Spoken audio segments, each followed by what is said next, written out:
Are we on? Oh, hey guys. I'm gonna take this hat off. I wanted to represent my bro, Falair. I felt like it went with the outfit, but I'm not digging the lighting that is creating on my face. So, how are you guys doing? It's your girl Ari, aka Nadia Sabe. Go by a bunch of other names. Let me turn this around. But today we are back for the Run It Back podcast. We are currently on episode 35, and I believe this is going to be the last episode of the year before we move into 2023, y'all. Big deal going into 2023, closing the year out. A lot of people don't actually know this, but Dare and Defy was started in January of 2022. Like paperwork wise. So we're actually going to be celebrating a year of Dare and Defy being an established company, which is really exciting. I picked up on it in terms of, going full steam ahead in October of 2022 after, a fairly long career of just working for other people and helping other people realize their visions. And that's a big part of what I do. But, like I said, in October, I really took that jump after stopping, both of the jobs or volunteer positions, I guess you could say, that I was working at. I was a junior talent agent for some time. My contract was up. I managed a music department at another Orlando company for a long time, and things happened with that I ended up leaving. And October is when I started everything and really decided to put my all into it. And it's been a crazy journey so far, but like I said, on paper, Dare and Defy has been around for a year, and in the ether and consciousness, Dare and Defy has been around for forever. You know what I'm saying? So I'm glad to say that technically we've been celebrating a year in January, and I'm excited to see what 2023 brings.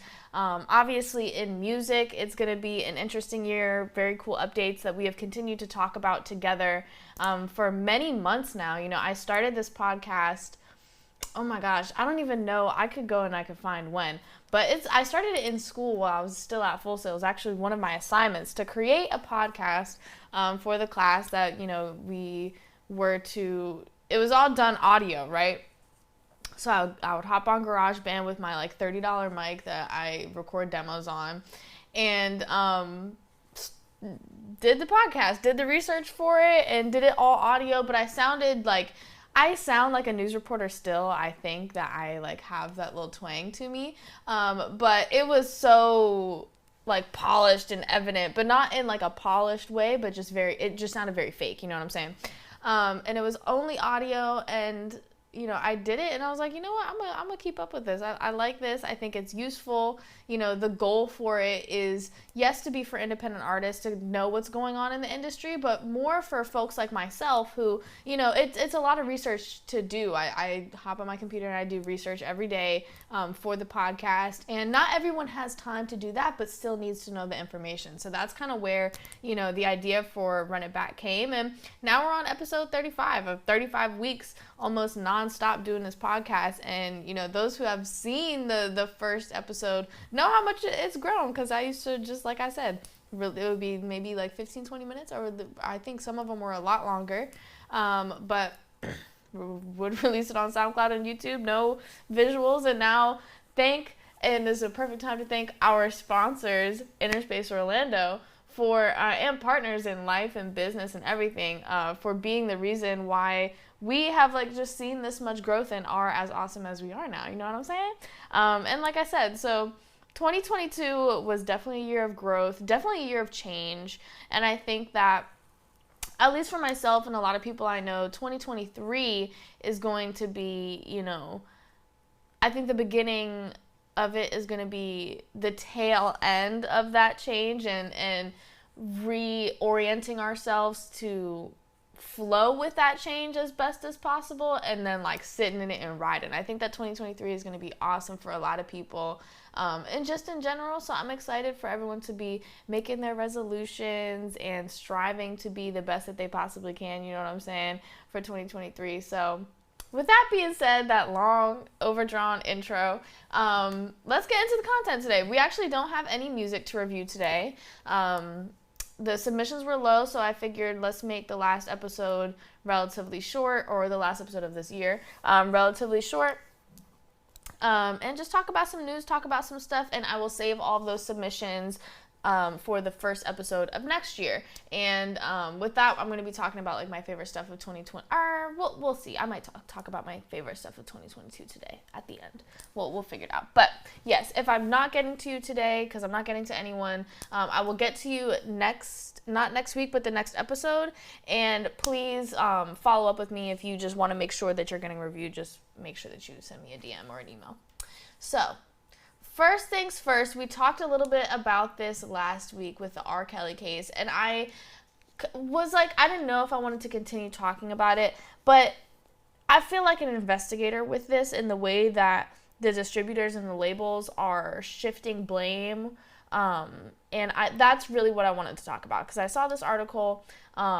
We had talked about last week how it was kind of like R. Kelly was disputing it, but then there was a statement that like Ingrooves had put it out, but the label was so nobody, basically the idea was like nobody knew who the fuck put this out, who had it, how it got out, and how it got onto R. Kelly's official DSP platforms. And that's where my thing comes into play, where I was like, this just feels like fishy. And yeah, so I'm gonna read this excerpt and then we'll talk about it a little bit afterwards.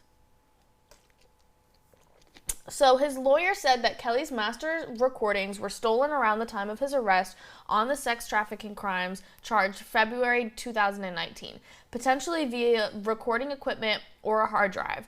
She declined to identify potential culprits. Representatives for Apple Music and Spotify did not immediately respond to requests for comment from the Post, which is where this article is from. Speaking to Variety, a Spotify representative said, "This content has been removed from the platform at the request of the distributor." Okay, right. So I just want to like put pins in certain sentences. Billboard and Variety reported that the album was released by the label Real Talk Entertainment and uploaded through Ingrooves, a Universal Music Group distributor that both outlets says is now cutting ties with Real Talk. So apparently, this label Real Talk that had control over this utilized the resources around to get this out. And now my thing, once again, and I said this last time, I don't understand how it got up the chain of command.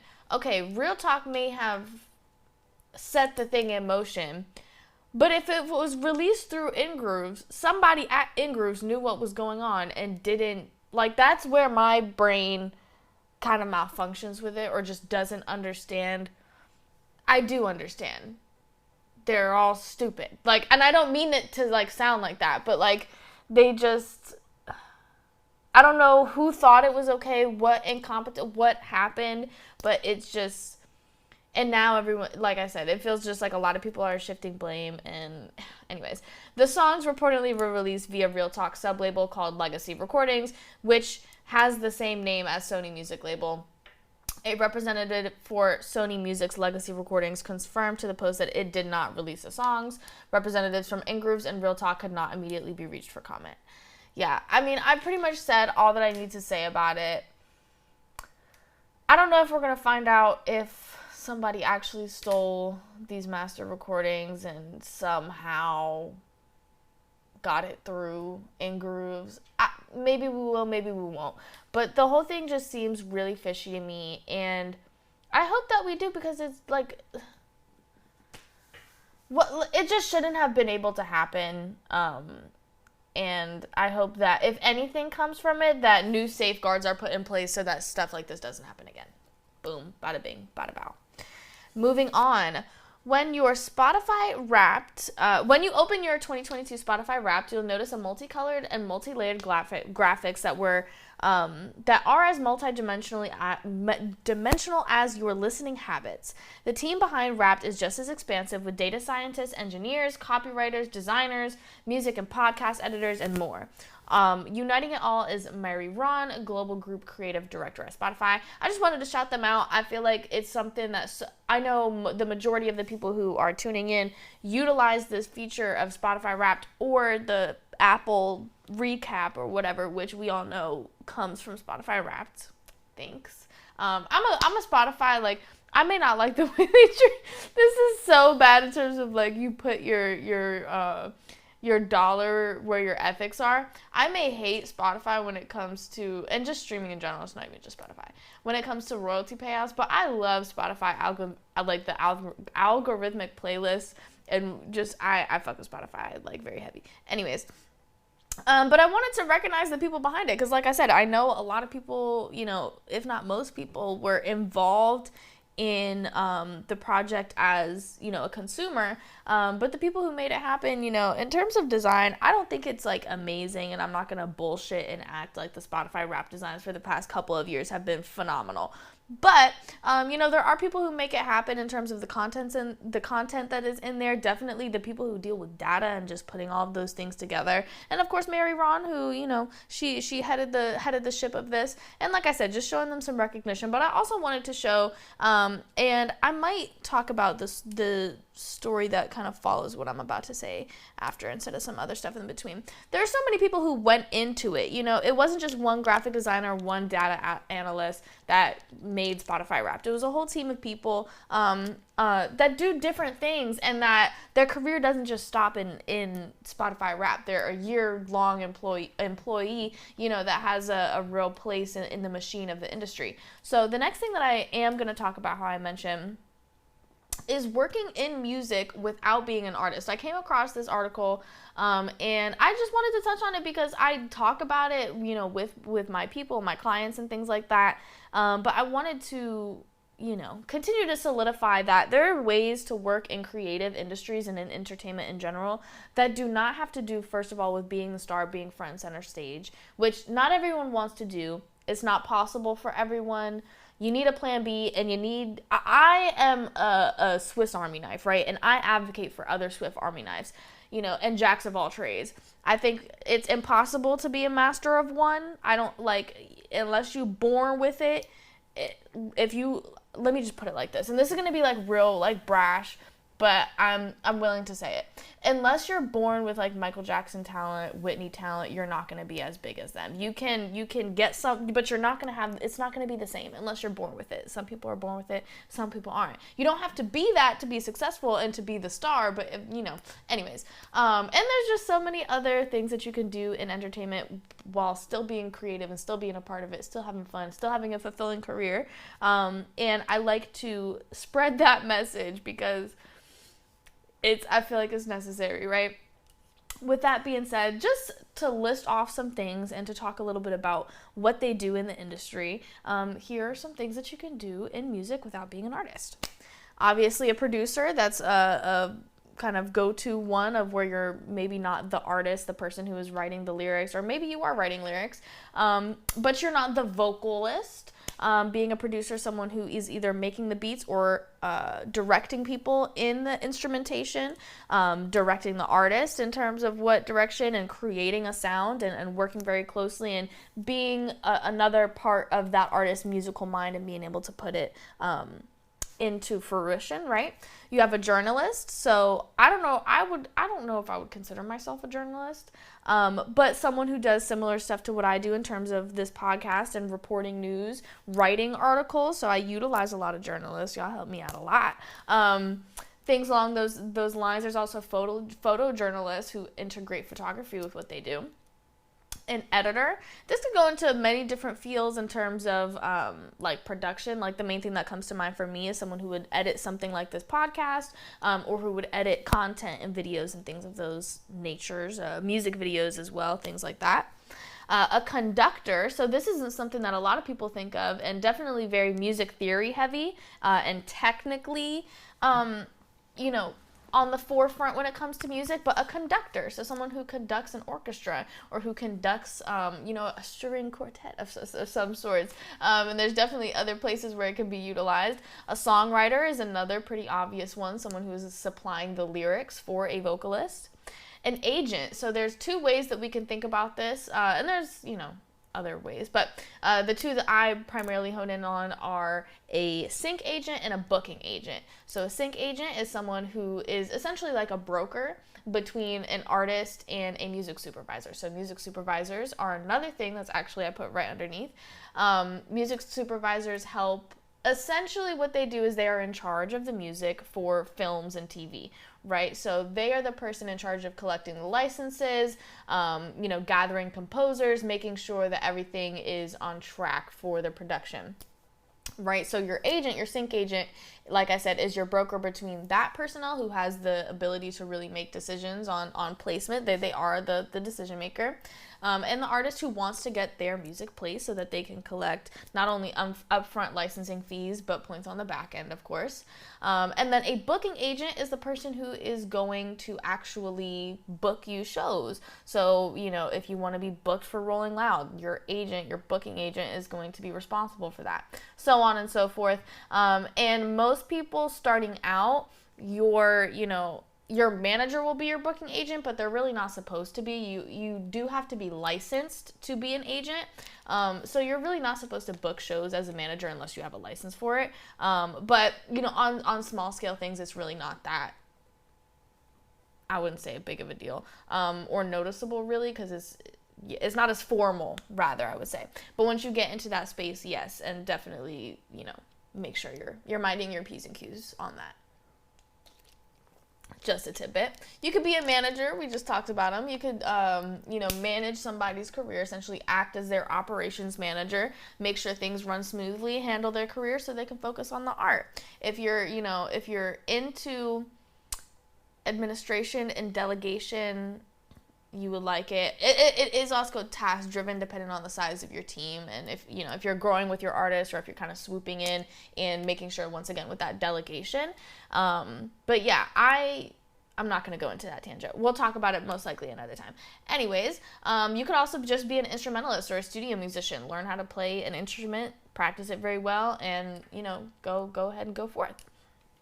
Or a photographer or a videographer. I'm sure you see them at all of your shows and all the events. They're, if not one of the most important parts to make sure that you're capturing what's happening. Yes, extremely needed. And then AV, front of house, anything that has to do with audio engineering, live mixing, anything that has to do with lighting, show pro and stage hands, all of these different things in the live space that we could talk about. That's its whole other, honestly, just industry, obviously, sector of its own. And further with that, harm reduction is something, if you're interested in making sure that you're keeping people safe. Security is another example of that. Fan engagement. So if you're someone who likes to make sure that, or who would be interested in making sure that people who are going to concerts and listening to people's music are as connected as possible and have the best experiences as possible, that could be a place that you're interested in either learning about or delving into. Marketing, huge. 80% of business in general is marketing. So whether you want to be an analyst or you want to be someone, once again, with that management, delegation, and decision-making, power, that could be somewhere you want to go into. Project management,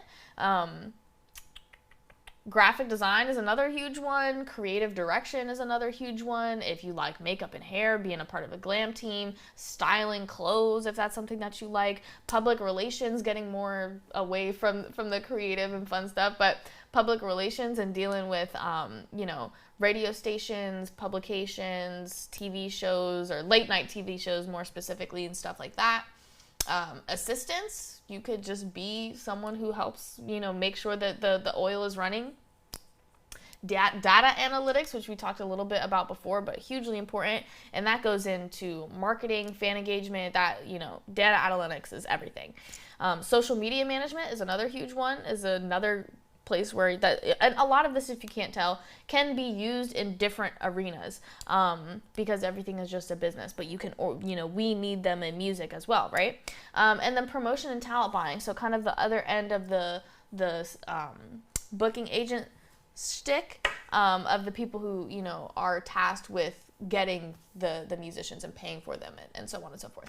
But yeah, so like I said, I just wanted to touch on some of that stuff. I talk a lot about it with my people, once again, but I like to broaden the horizons of what we view the music industry as, because it is a machine, and you don't necessarily understand that until you get into it. So if I can paint a picture more of what things look like, I want to do that, because I think, ooh, are we good, PJ? Oh, Okay, just want to make sure. My screen went black on my end, but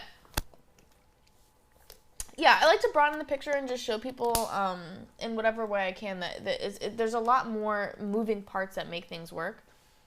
And yeah, so that's that. The next thing I want to talk about, I think is really interesting. Gucci Mane drops an 80-song album that runs for almost 4 hours. I did not listen to the whole thing. I don't have the attention span for that, in all honesty. I've heard glimpses of it, and I was listening to it as I was doing some very terrible math that I could have probably done in such a much easier way. But he dropped this on December 6th, I believe. And I think it was something that I did this shitty math like 4 or 5 days after, something like that. There's approximately like 3.5 million streams per song if you average it out. So I thought it was really interesting because I'm going down, I'm like going on the streams, like adding everything into a calculator, dividing everything, making sure I get this average that is probably not correct and is obviously different now, of course, as well, because this was a couple days ago.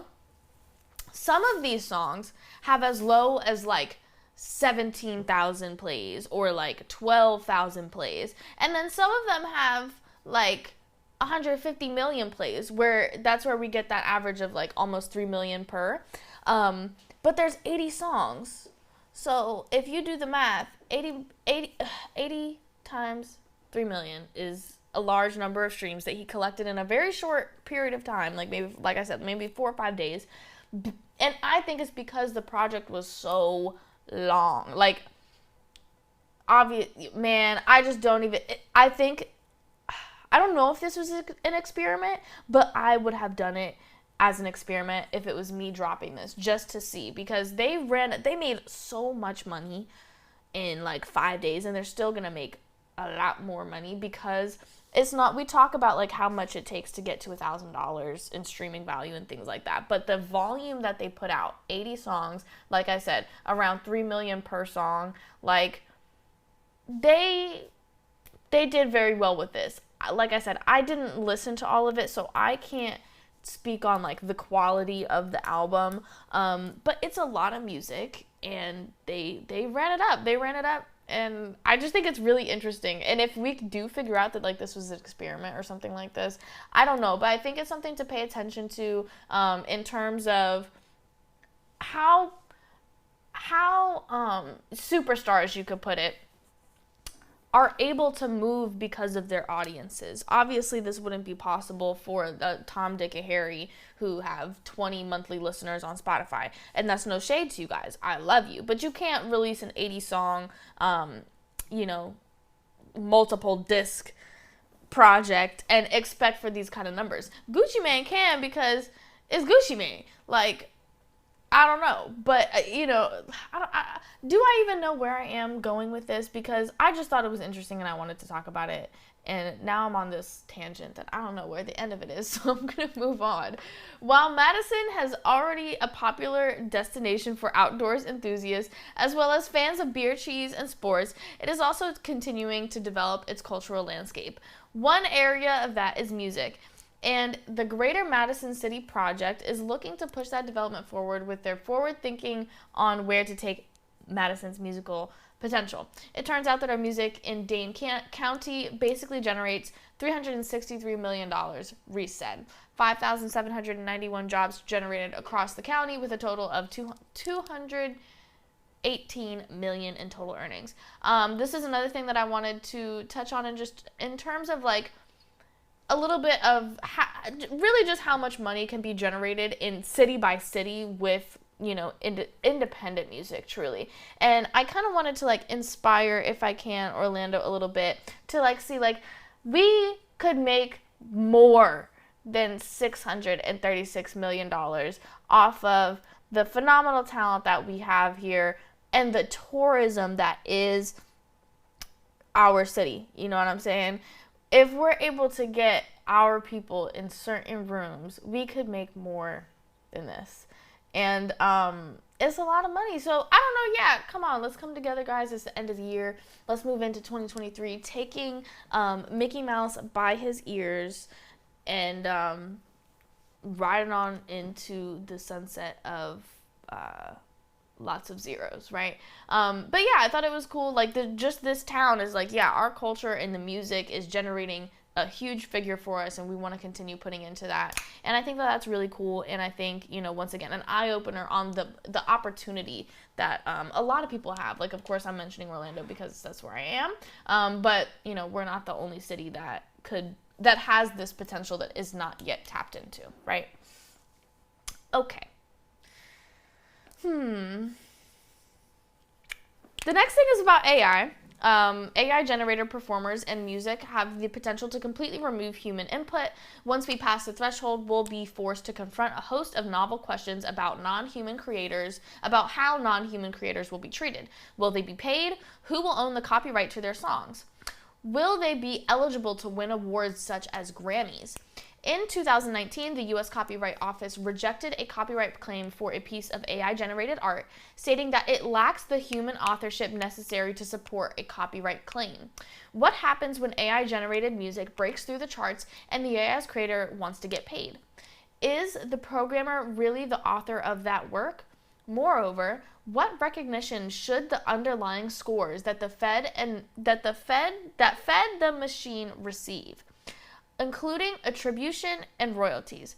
Combine that with other ways technology is influencing the industry, from the metaverse to Web3, and it's clear that we need to rethink the existing laws, rules, and business models that govern the economics of listening to music. These considerations are the reason why, in October of 2022, U.S. Senator Tom Tillis and Chris Coons called for the formation of a national AI commission. This might be the most interesting and actually most important story that I talk about today. It really is, the crux of it is in those last couple of sentences. And just in the truth of it is who gets paid from AI, but especially when it comes to who gets paid when there are underlying scores, just crazy magnitudes of them that are going into these AI generated, melodies or whatever the situation is. Is the person who programmed it going to get it? Are we okay with giving Grammys to robots or to programmers who programmed a robot to do something? And what is that going to look like? Because we talked about like this case law in 2019 when, once again, they rejected a copyright claim for a piece of AI-generated art, stating that it lacks the human authorship necessary to support a copyright claim, which in my head, this essentially shows, okay, so the programmer is going to make it. But I think even then I would have to look into this case a little bit more. I don't think that I don't think that it was deemed sufficient for copyright in the first place. So I think it's interesting. And, there's been I've seen a lot of like activism actually against AI and the fact of like we should not be using these apps and these things because they're stealing other people's art and putting, your measurements of your face or so on and so forth. I don't know the truth. And the thing is I don't think any of us know the truth. Who am I to say, with all the art and all of the artists and all of the things on the internet, that when I went and I used whatever AI thing that I did, that the computer didn't just copy and paste somebody's image and then put my proportions with like deepfake technology and shit into this random person's painting who now I have access to it. Maybe she commissioned it to someone. Maybe she does have it copyrighted. I don't know that. You don't know that. The only people who do, are the programmers and the people who are working it themselves. But I think that in general, AI opens up, as all of the movies have told us for so long, a can of worms that we don't have the capacity to understand yet. I'm not going to say that AI is going to bring on like the end of the world because I don't know. But I think that that's the basis of it all, is that none of us know. We really don't know until it happens. And, we're on the journey. So I think that we're going to find out. But when it comes to copyright and things like that, I think that having the AI commission is going to help, because there does need to be rigorous discussion about these things and making sure that, people aren't being exploited, and making sure that, if we need to, we keep the AI on our side. You know what I'm saying? Like, that could be a part of the discussion. But yeah, I urge you, if you work in entertainment or if you live life on planet Earth, that you look into what's going on with the advancements of technology in general, and AI being a part of that. In music, you got to stay up to date and make sure you just know what industry you're really walking into in tech, because I think it's going to be a big part of things coming up. And if you're with it already, we need to adapt with what's coming. So definitely stay up to date on it and form your opinions. Do research so that you can actually know where you stand on these things, so the actions that you take can match up with how you're actually feeling, right? Next, we're going to talk about some industry updates. So yeah, I'm not going to mince my words. Let's just get straight into it. Capitol Records Nashville Vice President of Promotion, Bobby Young, has announced his retirement, with his last day being September 16th. Young has been with Capitol since 2011, and during his tenure has landed 76 number one songs and helped bolster the careers of folks like Keith Urban, Little Big Town, Darius Rucker, Luke Bryan, and others. The time is right for me to step down from Universal. I feel confident with the brilliant leadership group we have now, and the organization will continue to grow and thrive. And with that message from George Ashe, distributed early Monday, December 12th, the end of an era at Universal Music Australia and New Zealand. So we have George Ashe with that goodbye. He is stepping down, and Sean Warner is going to take over as the president of Australia and New Zealand from January 1st of 2023. So very top of the year, he is going to come over and take over Mr. Ashe's position. To mark the holiday season, Universal Music Group has announced the launch of the Music for Good charity auction to help raise much needed funds for a variety of causes. The auction, launched in partnership with Charity Buzz, will offer a range of exclusive items and experiences provided by UMG's labels and artists. The auction items include VIP meet and greet tickets to Katy Perry's Play residency in Las Vegas, tickets to Billie Eilish's Happier Than Ever, the hometown encore in Los Angeles, and an A&R session with Republic Records in New York, a signed guitar from Shawn Mendes, and accommodations for two on the Blue Note at the Sea Cruise, an exclusive dinner with Blue Note president Don Was. Cool, man. If you could possibly be involved and want to do more research on how to, go to the description or the comments of wherever you're watching this, find the news links Google Doc, and you'll find everything that you need to. Moving on, Universal Music Group's digital strategy team has created new roles to further promote new partnerships and initiatives in the Web3 and metaverse space, as well as accelerator startups and early stage companies. So first you have Alvaro Galbetta Velilla. I didn't say that correctly, but Alvaro, an entertainment executive with 2 decades of experience at the intersection of music and technology, has been appointed effective immediately to Senior Vice President of New Business. He joins UMG from SoundCloud, where he served as Director of Business Development.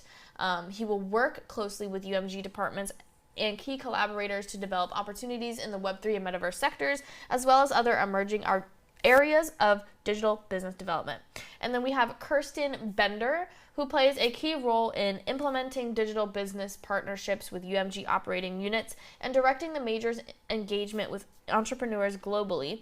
It has been elevated to Senior Vice President of Digital Innovation Strategy and Business Development.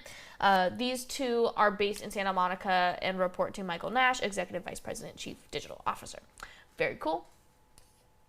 And then finally in this section, longtime country music Hall of Fame and museum executive, esteemed historian Jay Orr, will retire from the organization at the end of the month. It was announced Friday that he first joined the organization in 1984, and after leaving to pursue journalism for a number of years, had been with the museum continually since 2002. His last day at the Nashville Institution will be on December 30th. All right, moving on, we have 2 deals / acquisitions / partnerships to talk about. Connect Music, founded in 2020, has acquired London-based artist and label services provider MTX Music. Connect is a US-based music company that provides distribution and publishing administration services. And then we have China-based NetEase Cloud Music has signed a digital distribution licensing agreement with Pony Canyon, an anime and music production firm in Japan. The deal will give the music streaming platform rights to distribute Pony Canyon's music catalog that includes J-pop and anime music to Chinese audiences. Yahoo! We've got 2 artist accomplishments to talk about. And before we get into them, the first one is about SZA.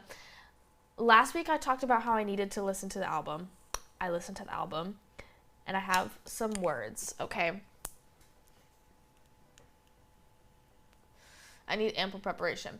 First of all, anyone who is hating on this album, talking about SZA's emotional immaturity, toxicity, and bullshit, need to shut up. Like, honestly, I saw a take on it where it was just like, if you don't have the same energy for literally every artist that is popular, like charting, then just shut up. Like, if you're not saying the same things, just be quiet, because that is what music is. Music is a translation of people's pain, people's joy, people's flaws, people's bullshit, thought processes, experience. It doesn't have to be emotionally mature. It's good. It's moving. It's thought-provoking. It connects people in terms of experience through language and sound. That's what it's about. It's not about being emotionally mature. You can be emotionally mature and make great music, and there's people who do it. Go listen to that stuff. But I don't know. It just bothers me that people are like really like chronically online and really up in arms about SZA talking about her experiences as a black woman dating men, being in entertainment, being a star, being just a woman who's going through like romance and things that happen in life. Like, yeah, so leave her alone. The album is amazing for so many reasons, not just because she's emotionally immature and toxic, but because, you know, vocally astounding. You know, I heard a lot of people talking about, you know, how her enunciation has improved a lot. One of the things that I've been saying as I talk about it, like with my friends and things, is that to me, I can just tell that since 2017, she has been taking her time working on her craft and making music that she loves and experimenting with her sound and having fun. And I can hear that with just how like many genres and influences she touched on with SOS. Like, really, it's expansive, man. Like, she's touching so many different areas as she's starting to rap. She's using boom bap. She got the ODB sample, but then she goes into like super poppy stuff, and then a little bit of like punk, like not even punk, but like soft punk, but pop punk, and then just she went all over the place. But it was all cohesive because SZA is SZA, and she has such a way about herself that it was still all her in these different genres, you know, in these different fonts, you may say. But I really enjoyed it, and apparently other people have too. Because as of December 9th, Spotify charts, came out and SZA occupied 15 spots by her lonesome, according to chart data. The listings are reflective of the whopping 68 million streams SOS accumulated on the platform alone, reportedly breaking history for the biggest single-day streams for an R&B album in the streamer's history. So basically, sorry if that just like in your ear. But yeah, so all the people who, you know, are hating on my good sis for making real, raw, honest, good art, you can just shut up, because she's doing awesome stuff. And I think that that's how she should be thinking about it too. Anyways, moving on. Bad Bunny, the most streamed artist on Spotify and Apple Music's Artist of the Year in 2022, has clinched another win this year after grossing a whopping $435.38 million in 22 alone from touring. That figure was a record high in a single calendar year, surpassing the previous record set by Ed Sheeran for his Divide tour, which amassed $432.3 million. Bad Bunny's on the top of the world. I'm really happy for him. I just, keep popping your shit. That's all I have to say. And just don't do anything stupid. we have our last section of today, which is a legal section, which only has another just 2 stories before we close out, say our goodbyes. Matter of fact, no, I am going to tell you guys. I'm going to make it a little bit longer. I'm going to tell you guys my favorite music and so on and so forth of 2022. So as I get that up, we are going to talk about this legal news. So in August, Sony Music Entertainment sued short video platform Triller for non-payment, and earlier this month removed all music from Sony UMG, WMG, and indie licensor Merlin. We have a dispute with Sony over $2 million, Triller said in its statement. A dispute which will be decided in the court system. Triller denies any wrongdoing despite a $2 million debt to Sony and is vowing to pay artists and labels based only on usage rather than its current multi-million-dollar flat payments. That changing pattern of music use is likely to be a legal justification for just not meeting current payment obligations, and it seems lost on the startup as it works to shore up its reputation and balance sheet before going public. Yeah, Triller wants to go public. I said a couple episodes ago, or maybe 1 or 2 episodes ago, that I think we're watching the slow death of Triller, and it's just continuing. I think we might see Triller bankrupt in like a year. And I don't say that because I don't think it's a good company or that I don't like them. I think they have a lack of organization. I think that they have a problem that a lot of companies have, where I don't know if the people who care are in the right positions, and I don't know if the people in certain positions have, the knowledge and the rigor that it takes to really do something. It's a great concept. Triller has been around for a really long time, before TikTok and blah, blah, blah, blah. But the things that have been happening recently, like I remember the Versus situation, this with the lawsuits and just decline in overall status and things, and now they're wanting to go public. It just seems, it doesn't feel like the right path, you know what I'm saying? Like, it doesn't make sense, first of all. And yeah, just with all of the issues they've been having and the way that the press is talking about it, the way that the company is talking about it, the way that the consumers are talking about it, like I said, I would not be surprised to see Triller bankrupt in like a year or so. We'll see if I can find and stitch together this clip in 2023, and if Triller is, I hope they prove me wrong. I hope that they completely bounce back and I can stitch this clip together and it's them freaking, I don't even know, doing the best that they possibly can. Moving on. Tangents every time is going to happen. Okay. Finally, our last story of today. U.S. rapper DaBaby, a.k.a. Jonathan Lindell Kirk, and Roderick Wayne Moore, have been hit with an infringement lawsuit over their 2020 hit Rockstar. The lawsuit was filed by a producer called Juju Beats, aka Craig Mims, in Florida on Friday, December 9th, and he alleges that his track Selena was ripped off by DaBaby and Roddy Ricch and other named defendants to create Rockstar, which topped Billboard Hot 100 for several weeks back in 2020. We'll see how that goes. The judge will make their decision, take a listen to things, unless we have a situation how we were talking about last week was a case being thrown out just because of like shitty behavior, but I doubt that'll happen. So we'll see. Closing everything out, I'm gonna talk about my favorite music of 2022. I think 2022 was a great year for music in general. I have 3 albums that I am going to recognize that are like mainstream albums, and then I'm going to talk about my favorite submissions of this year.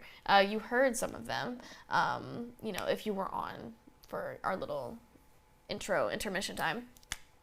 But my favorite album of this year is Renaissance from Beyonce.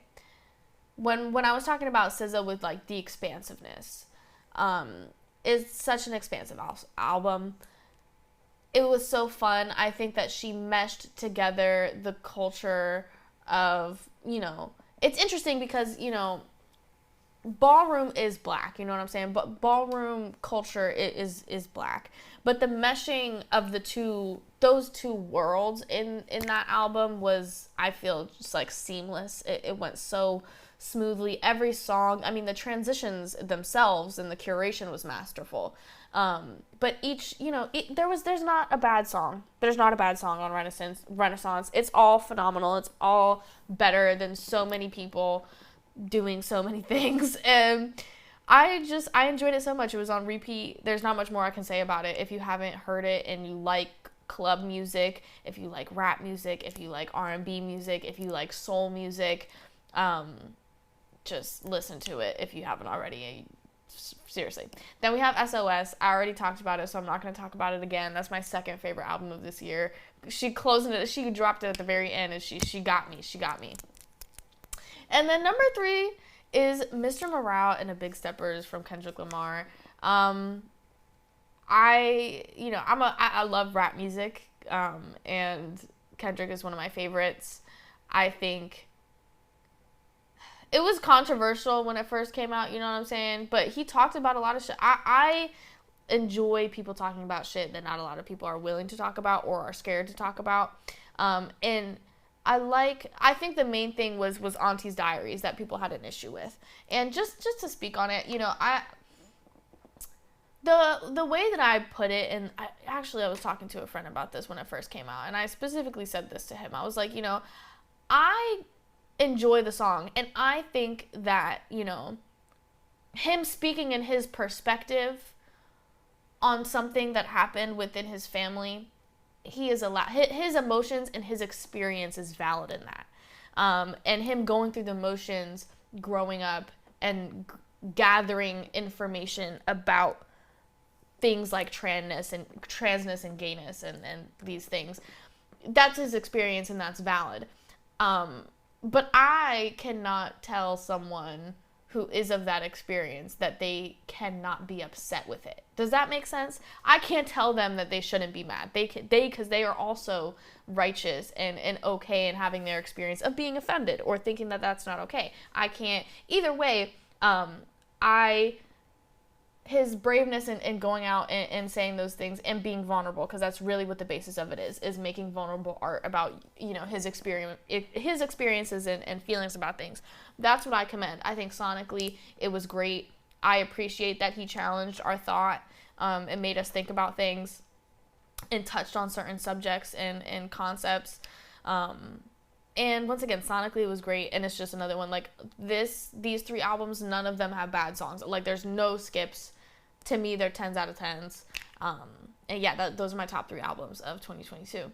My top 13 submissions, I don't know why I put 13, but my top 13 submissions for 2022 out of a lot, over probably 75, 80, something around that number. First up, gotta represent my man Flair is number 1 with Creep Away. Creep Away is hard. It's a great song. I'm blessed to be, able to say I helped out in getting it out. Check out the music video.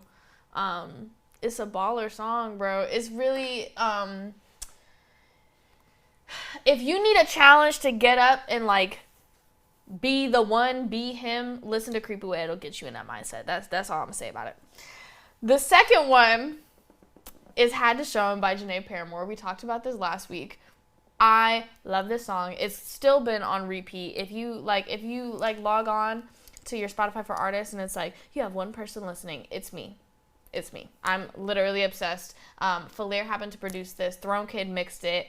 It's one of those songs. This is a pregame song for my girls out there. Before you go to the club, put on Had to Show Him by Janae Paramore. You'll see what I'm going for. It's just feel good, hype, exciting, bad bitch music. 100%. We have Slide by Superstar 6. Man, great song. Very vibey. You could be driving. You could be kissing somebody. You could be relaxing. It's anything you want to do, but very cool, relaxing vibes, and obviously one of my favorites. Then we have Darlin'. Jay the Prodigy. I heard this song for the first time at a plug and play event at Studio 18 with TMC, and from that day, I have continuously listened to the song on a weekly basis. This is a hit. This is a hit. I'm glad to say that I know Jay. It's a phenomenal song. It's pop R&B is the best way to describe it, but he does, throw a couple bars in here and there. But it's masterfully done, like, from the way that the production meshes with the vocals on, like, that ebb and flow kind of way in terms of, like, intensity and things like that. Beautiful. The mix is awesome. Songwriting is awesome. Your voice is phenomenal. I loved it. Then we have Bring It Home by Sim Streeter. This is actually the first, oh my gosh. This is the first song on the Run It Back playlist. I don't know why that was so difficult. But amazing, just classic R&B song. Pipes like a motherfucker, bro. Like, phenomenal. That's all I gotta say about it. Bricks by X-Staff. I heard this at a hippie lounge here at Innerspace months and months and months ago. And I don't know if that footage is still, like, up and around on YouTube. But as soon as the song comes on, I go to one of the camera ops and I'm like, and I was hosting that night, but I was so, like, in it. He reminds me, like, when I first saw X-Staff and first heard this music, I was like, yeah, you need to hang around with some Chicago people, because it just blends in so much, that drill kind of aspect of it, like, phenomenal stuff. Did I mess up my mic? Am I good? Okay. But yeah, one of my favorite songs, once again, to, like, pregame to if I want to feel some energy, and just, like, hype myself up. One of the songs I listen to. A friend of mine, AJ Gemstone, is next with Find Your Way. This, Gemstone is primarily a producer. He does a bunch of other amazing things as well. He's extremely talented. But a phenomenal producer who does a lot of, like, sample chops, kind of, that lo-fi vibe, he can really do anything, but that's what this is, kind of that lo-fi vibe. And great, like, study music. So if you are in the market for, like, study music, vibe music, you got a shop and you just want to play some ambient stuff, check out AJ Gemstone. He has a couple of beat tapes out that you, I'm sure, can use, and he'd be happy to supply you with. Or license bros music. Like, he has great music for sync. So if that's something that you're looking for, go hit up my bro AJ Gemstone. Yes! Next is another recent submission, which is Ego is the Goat from Nove. I've had this song on repeat. Like, if you can tell, this is another, like, hype song. I really like music that has energy and that makes me want to, like, have fun, bust out, you know what I'm saying? Then we have Let's Get to the Love by Keith Andes. We talked about this last week. This was released in October. Phenomenal single. Once again, classic R&B, pop, killing it. Great songwriting, great vocals, great instrumentation, mastery all around. Next is actually an EP from Dylan X Pete with Forever Blues. This is a great project. It's short, it's sweet. I love the orientation of how everything is really kind of meant to feel like a show. Songwriting is there, flow is there. I mean, like, Dylan can rap, bro. If you know Dylan, like, Dylan can rap. And he just exemplifies that so clearly here. The sound here is beautiful, and I've heard him do, like, so many different things, but I love when he goes in, like, the boom bap, more conscious route, and it was just it's a great project, bro. My hat is tipped off to you for sure. Next is Your Eyes, I Believe by Zandy Ashley. Zandy is, like, one of the cutest, sweetest people ever, and this song was produced by Keith, so, you have that mastery behind it, and her personality and her voice, like, they created something so beautiful here, and, yeah, go check it out. If you like pop music, if you like R&B music, go check it out. Finally, this is so many Orlando people, which makes me so happy. We have Phenom with Like That. This was released very recently, but honestly, like, one of my favorite things that I've heard from Phenom in general And if you haven't heard it before, go listen to it. The hook is great. It's very groovy, but he still, spits bars on it as he does. And yeah, great song. Take a listen to it. It's gonna get you like in a vibey mood. You know what I'm saying? And finally, last but not least, we have One Shot by Throne Kid. Shout out to Throne Kid and to everybody in Orlando for being awesome. This song, I've said it before, I reviewed it last week. People know it in the city. It's a hit. It's catchy. It's meaningful. And it just sounds great. The mix on it is great as well. And I've said it before, I'll say it again, Throne Kid mixed it. So go hit him up on Instagram at Throne Kid mixed it if you're looking for an engineer to help you in the tracking and mixing process. With that being said, y'all, that is my favorite music of 2022, from albums to submissions from you guys. This is the last episode of 2022, and all I just have to say is thank you for watching. If you have stuck around and really seen from, like I said, from the audio to the Instagram lives to where we are now, thank you for being along for the ride. Thank you for being here for the growth. Thank you for your support. Thank you for your submissions if you've been submitting. I appreciate you. I love doing this podcast. It helps me to do this research and to have this knowledge. This is what I love to do in terms of talking about it and giving my 2 cents and bullshit on what I think. So I appreciate you guys for, just tuning in. And even if you don't care, you just come across it. And you just throw that like out, or that share. It's all helpful. It's all needed. Cause I'm trying to build an empire over here. 2023, in terms of Daring Defy, in terms of Nadia Sabe and the plans that we have, it's all about growth and stability. So I have my hands in a lot of different pots. From tonight, like if you're in the Orlando area, I will be at Nightshade Orlando for a spotlight stage managing. So I do a lot of stuff in live.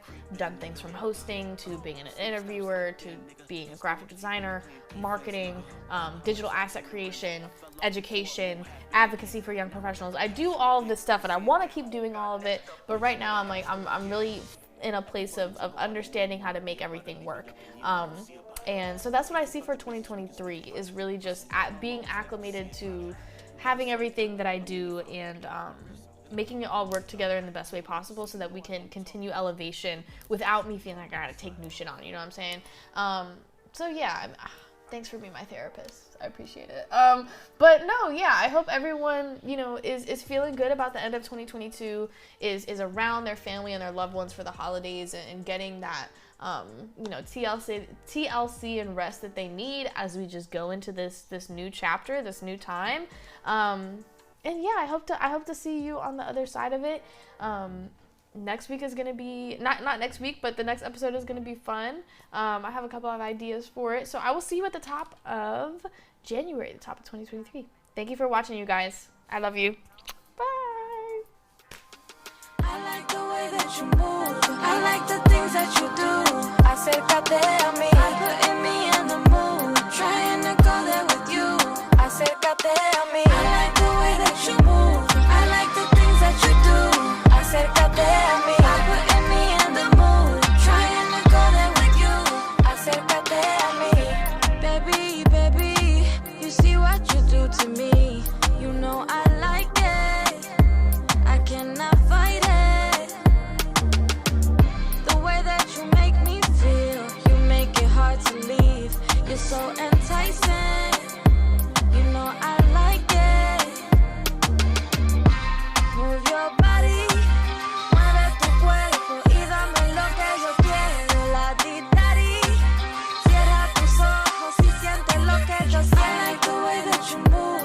I like the things that you do. Acércate a mí. Putting me in the mood. Trying to go there with you. Acércate a mí. I like the way that you move. I like the things that you do. Acércate a mí. Putting me in the mood. Trying to go there with you. Acércate a mí. You gotta work for it. You know what they say, that things never come easy. Then you can take the trip. We'll live it up, take my hand, you can lead me. Pon de tu parte. Dicen que lo bueno no sale fácil. Toma